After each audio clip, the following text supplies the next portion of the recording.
Drug test sa harap ng taong bayan. Ito ang hamon ni former President Rodrigo Duterte kay Pangulong Ferdinand Marcos Jr. sa gitna ng palitan nila ng akusasyon sa isyu ng iligal na droga.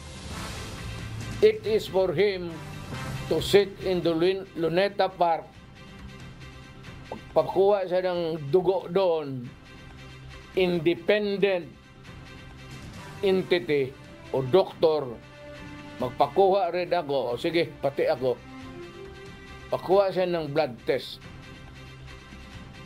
Yan, that is how the way it is deproved. Giit ni Digong, bagaman wala siyang dapat patunayan dahil hindi naman siya ang kasalukuyang nakaupo sa pwesto, handa umano siyang magpa-drug test sa harap ng publiko nang magkaalaman. Kinumpirma niya ang paggamit ng fentanyl, pero iginiit na inireseta ito ng doktor at nasa 7 hanggang 8 taon na ang nakararaan nang huli siyang gumamit nito. Fentanyl is a medical thing. It eases up the pain. Yan nilalagay yan para to ease the pain. Pero nung na-opera na ako, okay na ako. And that was about 8 or 7 years ago. Shortly before I ran for the presidency. Magkaroon ako ng talagang masakit. Marami pang mga isiniwalat ang dating presidente tungkol sa Pangulo, gaya ng pag-a-apply umano nito bilang Agriculture Secretary sa kanyang administrasyon. Pero hindi umano ito tinanggap ng dating Pangulo. Ang mga isyu rin umano kaugnay sa pagkakasangkot sa illegal na droga ang dahilan kung bakit hindi niya ito inendorso noong nagdaang eleksyon kahit pa running mate ito ng anak na si Vice President Sara Duterte. Bakit ka pumunta ng Germany right before the campaign sa presidency? Bakit ka nagpag-rehabilitate doon? Hindi ko rin sinasabi nagpa-rehabilitate ka ng drugs. But bakit ka pumunta doon at pumasok ka ng rehab center? Pinuna rin ni Digong ang napakaraming beses na pagbiyahe ni Marcos sa labas ng bansa. Kabilang na ang pagdalo ng Pangulo sa F1 Grand Prix sa Singapore. Sa huli, sinabi ni Digong na ayaw naman talaga niyang makipag-away kay Pangulong Marcos. Ngunit nang dahil sa isinusulong na People's Initiative na naglalayong baguhin ang saligang batas, napilitan siyang ilabas ang kanya umanong nalalaman laban dito.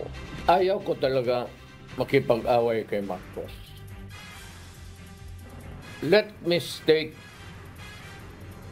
this again and again and again.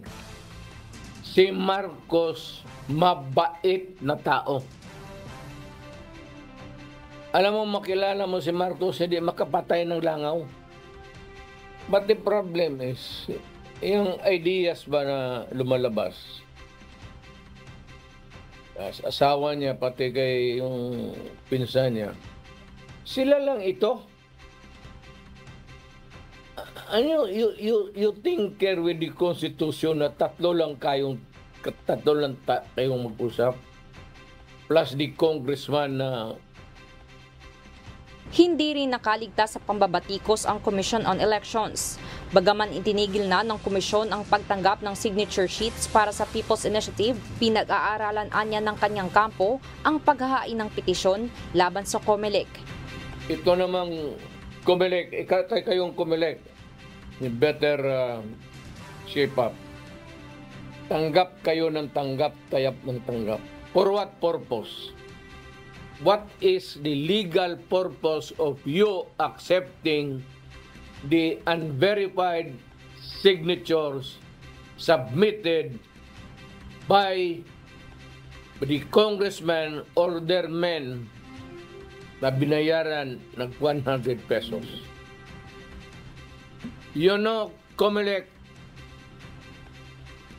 pag ginamit mo ang pera